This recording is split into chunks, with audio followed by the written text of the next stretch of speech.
So mostly what you're going to find, especially in the French Quarter, especially on Bourbon Street, are tourists. You're going to find young folks, and so far, unfortunately, the information that we're getting, the names that we're getting, so far they are young folks, and so far they are tourists, and that's what's so unfortunate about this situation.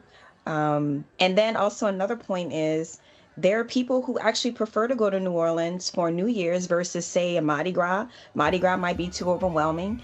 New Year's Eve could be something a little bit more reasonable. I love New Orleans actually for New Year's Eve for that reason because it's more manageable than Mardi Gras or Essence Fest, Jazz Fest.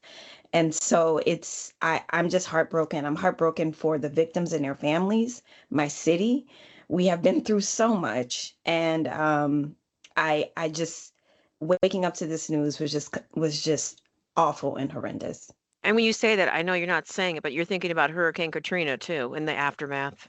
I am thinking about Katrina and everything that's happened since then, the spikes in violence, and the way that a lot of Native folks have transitioned out of the city. I mean, sometimes I go home and I don't recognize it. Sometimes for the good, sometimes for the bad, but New Orleans has not been the same since Katrina. And I don't know what this is going to do to tourism.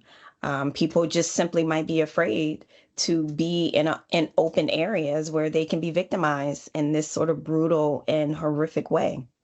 As somebody who monitors terror threats in this country, in Africa, and elsewhere, you sit on an international panel that does that. What are your thoughts on the attacker who authorities say may have had contact with terrorist groups? I mean, listen, the awful truth is that if global terrorism is spiking, it's not hard to imagine that domestic terrorism is also spiking. In fact, last year, the FBI issued a warning about that very fact. And I tried my best to warn people that, hey, listen, if this is something the FBI is keeping an eye on and they're going public about it, this is very serious. And we saw what just happened in Germany. The fact that, ISIS is trying to take advantage of the power vacuum in Syria. They have strongholds in at least 4 to 6 countries in Africa.